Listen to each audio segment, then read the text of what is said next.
ஆண்டவராகிய இயேசு கிறிஸ்துவின் நாமத்தில் காலை வாழ்த்துக்கள். இன்றைய மன்னா. அப்பொழுது நேபுகாத் நேச்சார் வசனித்து சாத்ராக் மேஷாக் ஆபேத் நேகோ என்பவர்களுடைய தேவனுக்கு ஸ்தோத்திரம், அவர்கள் தங்களுடைய தேவனை தவிர வேறொரு தேவனையும் சேவித்து பணியாமல் அவரையே நம்பி ராஜாவின் கட்டளையை தள்ளி தங்கள் சரீரங்களை ஒப்பு கொடுத்ததினால் அவர் தமது தூதனை அனுப்பி தம்முடைய தாசரை விடுவித்தார். தானியேல் 3:28. யார் இதை சொல்கிறா? ஒரு புறஜாதி ராஜா சொல்கிறார் பாருங்க. தானியேலின் பாருங்க, சாத்ராக் மேஷாக் ஆபேத்நேகோ இவங்க எல்லாருடைய தேவனுக்கும் ஸ்தோத்திரம், என்பருடைய தேவனுக்கு ஸ்தோத்திரம் சொல்கிறார். புறஜாதி ராஜா பார்க்குறாரு அதிசயமான காரியத்தை. நமக்கு எல்லாருக்கும் தெரியும் இந்த சம்பவம். பாருங்க, ஒரு பெரிய பொச்சிலையை எடுத்து இவங்க மேலே பொறாமப்பட்டு ராஜாவாகிய உம்மை தவிர யாரையும் வணங்கக்கூடாது அப்படின்னு சொல்லி ஒரு சட்டத்தை பிறப்பிச்சு, ராஜாவும் அந்த நேரத்தில் ரொம்ப நினைக்கிறாரு, சரி நம்மளையெல்லாம் வணங்கட்டோன்னு ஒரு பெருமையும் புகழையும் தேடி ஓகே சொல்லிட்டார். ஆனால் அவங்க உண்மையாகவே இந்த மாதிரிலாம் சொல்கிறாங்க, இவங்களுக்காக வலை வச்சுருக்காங்கன்றலாம் அவருக்கு தெரில. அப்புறமேட்டு அவங்க செய்யலை அப்படின்னு சொன்ன உடனே அவங்கள கூப்பிட்டு அனுப்புகிறாரு.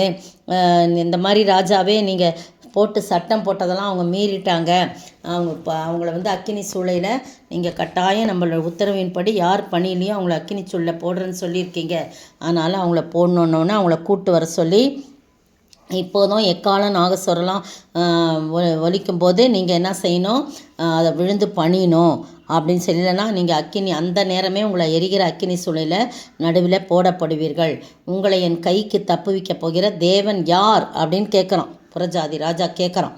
அப்போ இவங்க சொல்கிறாங்க, ராஜாவை நோக்கி எவ்வளோ தைரியமாக பாருங்கள், கடைசி காலம் நமக்கும் இப்படி ஒரு நாட்கள் வரும், நீங்கள் மறுதலிங்க ஏசப்பாவும் மறுதலிங்க ஏசுன்னு சொல்லக்கூடாதுன்னு சொல்லும்போது அவர் எங்களை தப்புவிக்க வல்லவராய் இருக்கிறார். அப்படியே தப்புவிக்காமல் போனாலும் நீங்கள் சொல்கிற காரியத்தை நாங்கள் ஒருபோதும் செய்ய மாட்டோம். அதற்கு நீங்கள் எங்களை அக்கினி சூளையில் போட்டாலும் பரவாயில்ல, எங்கே போட்டாலும் பரவாயில்ல, அடுத்த நொடி நாங்கள் என் இயேசு ராஜாவின் மடியில் இருப்போன்னு தைரியமாக நம்ம சொல்ல பழகிக்கொள்வோம். அப்படி இப்போத்துலேருந்தே நம்மளுடைய மைண்டை என்ன பண்ணோம், தயார்படுத்திக்கிட்டே இருக்கணும். ஒரு நிமிஷத்தில் நம்ம விழுந்து போயிட்டோம்னா இவ்வளோ நாள் நம்ம கட்டி வைத்திருக்கிற ஆண்டவர் மேல் வைத்த விசுவாசம், ரட்சிப்பு, பரிசுத்தம் எல்லாம் ஒன்றுமில்லாமல் போய் நரகத்திலே தள்ளப்படுவோம். பிரியமானவர்களே, எனவே தைரியமாக இந்த சாத்ராக் மேஷாக் ஆபேத்நேகோ தானியேல் போன்ற பக்தர்கள்லாம் நமக்கு முன்பாக இருக்க வேண்டும். எவ்வளவு வைராக்கியமாக அவங்க சொல்கிறாங்க, நாங்கள் ஆராதிக்கிறோம் பாருங்கள், ராஜாவாகிய உமக்கு இந்த காரியத்தை குறித்து உத்தரவு சொல்ல எங்களுக்கு அவசியம் இல்லை. நாங்கள் ஆராதிக்கிற எங்கள் தேவன் எங்களை தப்புவிக்க வல்லவராக இருக்கிறார். யார் எங்களை தப்புவிப்பான்னு சொன்னீங்களே, தப்புவிக்க போகிற தேவன் யாருன்னு சொன்னீங்களே, எங்கள் ஆண்டவர் எங்களை தப்புவிப்பார், எரிகிற அக்கினி சூளைக்கும் ராஜாவாகிய உம்முடைய கைக்கும் நீங்களாக்கி விடுவிப்பார். அப்படியே விடுவிக்காமற் போனாலும் உம்முடைய தேவர்களுக்கு நாங்கள் ஆராதனை செய்வதில்லை, உங்கள் தேவர்களை நாங்கள் சேவிக்க மாட்டோம், நீர் நிறுத்தின பொற்சிலையை பணிந்து கொள்வதில்லை என்று ராஜாவாகி உமக்கு தெரிந்திருக்க கடன் சொல்கிறாங்க. ராஜாவுக்கு கோபம் உண்டு. அக்கினி சூளையை 7 மடங்கு சூடாக்கி அவங்கள கொண்டு போய் போடுறாங்க. போட்டவங்க நிசார்களோடும் பாகைகளோடும் வஸ்திரங்களோடும் தான் கட்டப்பட்டு எரிகிற அக்கினி சூளையில் போடுறாங்க. ஆனால் ராஜாவின் கட்டளை கடுமையாக இருந்தபடினால, சூளை மிகவும் சூடாக்கப்பட்டிருந்தபடினாலும் அக்கினி ஜுவாலையானது சாத்ராக் மேஷாக் ஆபேத்நேகோ என்பவர்களை தூக்கி கொண்டு போன புருஷரை கொன்று போட்டது, அவங்கள இல்லை. அப்போ புருஷர்களே கொன்று போடும் என்றால் உள்ளே போனவங்க என்ன ஆகியிருப்பாங்கன்னு நம்ம யோசித்து பார்க்கணும். ஆனால் ஆண்டவர் கர்த்தர் நம்முடைய தூதனை வைத்து பாதுகாத்தார். இவர் போய் பார்க்குறாரு, 4 பேர் விடுதலையாய் அக்கினியிலே நடுவிலே உலாவுகிறதை காண்கிறேன், அவர்களுக்கு ஒரு சேதமும் இல்லை, 4ஆம் ஆளின் சாயல் தேவபுத்திரனுக்கு ஒப்பாயிருக்கிறார் அப்படின்னு சொல்லி ஒப்பாயிருக்கிறதுன்னு சொல்லி அவர் போய் அங்கே பார்த்துட்டு சொல்கிறார். அப்புறம் உடனே அவங்கள வாசல் அண்டை போய் நின்று சாத்ராக் உன்னதமான தேவனுடைய தாசராகிய எப்படி சொல்கிறார் பார்த்தீங்களா, எப்படி மகிமைப்படுத்துகிறார். அப்படித்தான் நம்ம வைராக்கியமாக இருக்கணும். சாத்ராக் மேஷாக் ஆபேத்நேகோ என்பவர்களே வெளியே வாருங்கள். அப்படியே அவங்க ஒன்றும் நடவாது போல் அக்கினியிலேருந்து நடுவிலிருந்து நடந்து வெளியே வராங்க. அவங்க மேலே அக்கினி மனம் வீசலை, அவங்க அக்கினி அவங்க மேலே பேலன்ஸ் செய்யவே இல்லை. அவங்க சரீரத்தில் தலைமுடி கருகலை, சால்வைகள் சேதப்படலை, எதுவுமே செய்யலை. அப்போ அவங்க அதை பார்த்துட்டு நேபுகாத்நேச்சார் இந்த சாட்சியை சொல்கிறார்.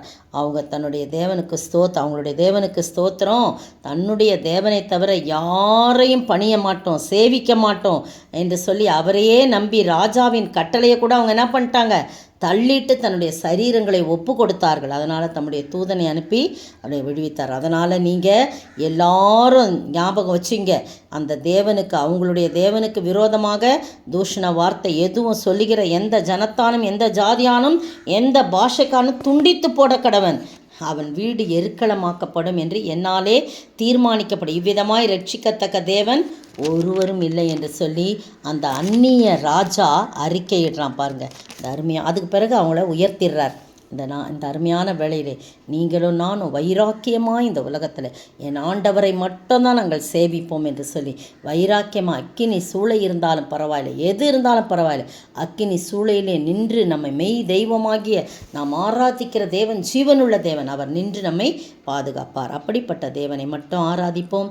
மற்றவர்கள் அதை கண்டு, புறஜாதி மக்கள் கண்டு இயேசுவே மெய்யான தேவன் என்பதை சொல்லும்படியாக ஆண்டவர் மாற்றுவார். அப்படிப்பட்ட கிருபைகளை நம்ம ஒவ்வொரு அளிக்க ஆண்டவர் தாமே கிருபை செய்வாராக. ஆமீன்.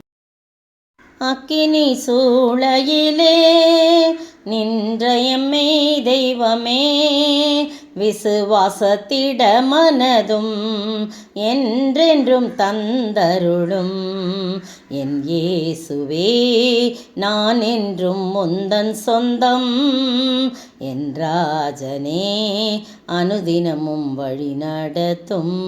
ஸ்தோத்திரிக்கிற ஆண்டவரே, துதிக்கிற ராஜா, நீரே என்னுடைய ராஜனாய் இருக்கிறேன், என் தகப்பனாய் இருக்கிறேன். உம்மை மட்டும் பணிந்து சேவித்து உம்மை மட்டும் ஆராதிக்க வைராக்கியம் உள்ளவர்களாய் எத்தனை பெரிய கட்டளைகள் வந்தாலும், எத்தனை பெரிய பயமுறுத்தல்கள் வந்தாலும், எவ்வளவு பெரிய அக்கினி சூளை வந்தாலும் உம்மை மறுதளிக்காதபடி கடைசி வரைக்கும் உம்மை சேவிக்க பலன் தாங்க ஆண்டவரே, பலன் தாங்க. எந்த நிமிஷத்திலும் கர்த்தாவை பிரச்சனைகள் வரும் என்று நாங்கள் காத்திருக்கிறோம். ஆனால் தகப்பனே, உம்மை மட்டும் விடாமல் உம்மை சேவிக்கும் போது ஒருவேளை நாங்கள் மரித்தாலும் அடுத்த நிமிஷம் உடைய மடியிலே இருப்போம் என்ற விசுவாசத்திலே ஆண்டவரே தகப்பனே, உம்மிலே உறுதியாய் பற்றி கொள்ள உம்மையே சேவிக்க உதவி செல்லும். இயேசுவின் நாமத்தில் பிதாவே, ஆமீன்.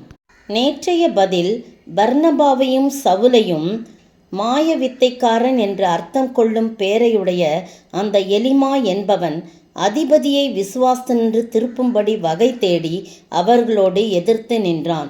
அப்போஸ்தலர் 13 வசனம் 7-8. இன்றைய கேள்வி: கர்த்தர் சவுலை தள்ளி ஏன் தாவீதை ராஜாவாக ஏற்படுத்தினார்? கர்த்தர் சவுலை தள்ளி ஏன் தாவீதை ராஜாவாக ஏற்படுத்தினார்?